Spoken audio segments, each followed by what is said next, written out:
Good morning students. So we are doing chapter number 4, which is solids, liquids and gases, right? So today we will continue this chapter.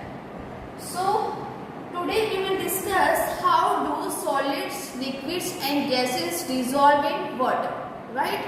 So first we will discuss solids in water. So students, I have this sugar crystal and I am going to dissolve in water.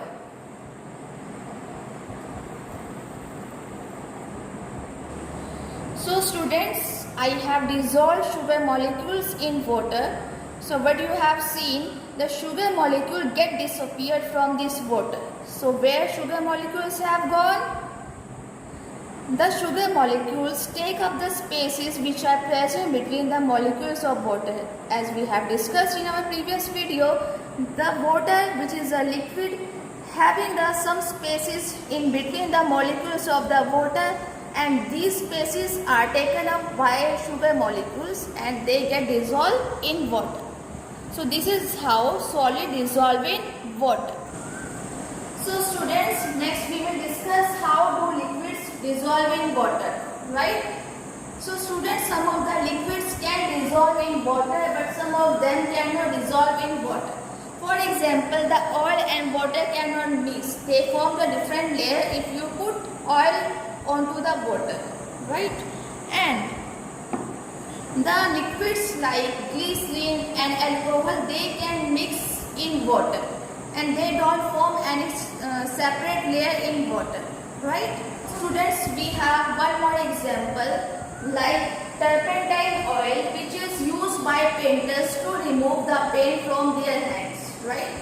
So why they use this oil? Because they can dissolve paint, but water cannot dissolve paint in it, right? So painter use this oil to remove the paint from their hand because it can dissolve paint and the paint will get removed from the hand. So students, next we will discuss gases in water, right? So you have seen when you open aerated bottle, the soft drinks bottles, then bubbles of some gas come out. So which gas is this? This gas is carbon dioxide. Carbon dioxide, which comes out when you open the soft drink bottle, right? So that gas is dissolved in aerated drinks with great pressure. So students, one more example of gases in water.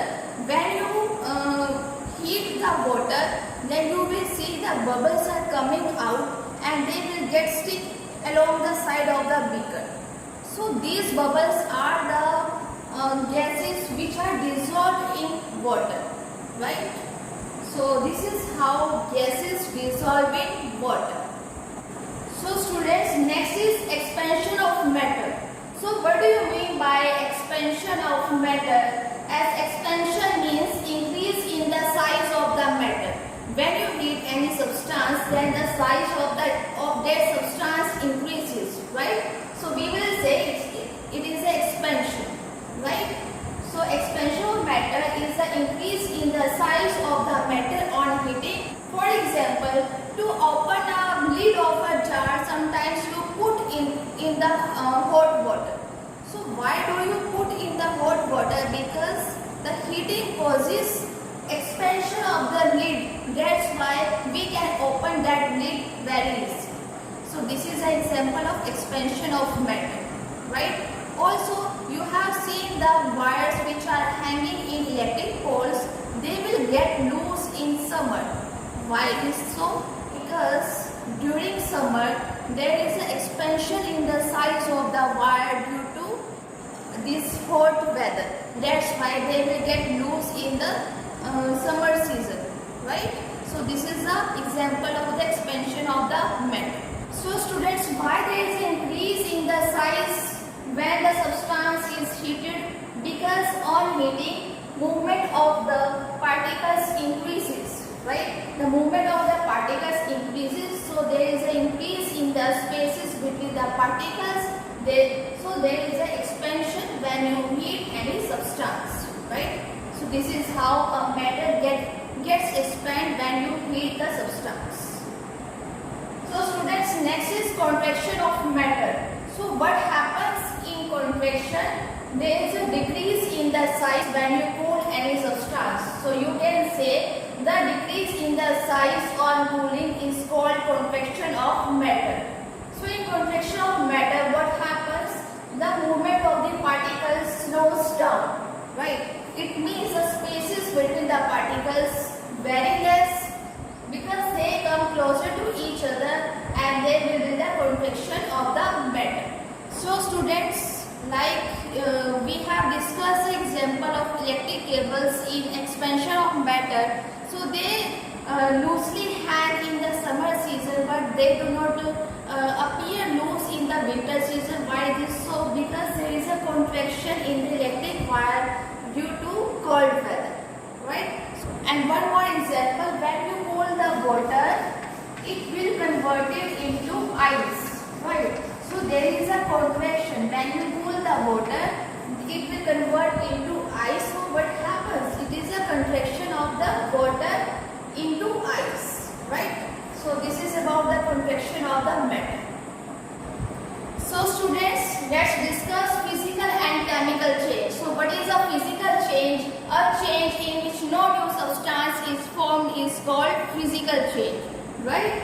And there is a change only in shape, size and state of the metal. For example, if I take this chalk and if I break it, then there is no formation of new substance because there is no new formation, there is a change only in the size of the metal, right? So we will say it's a physical change.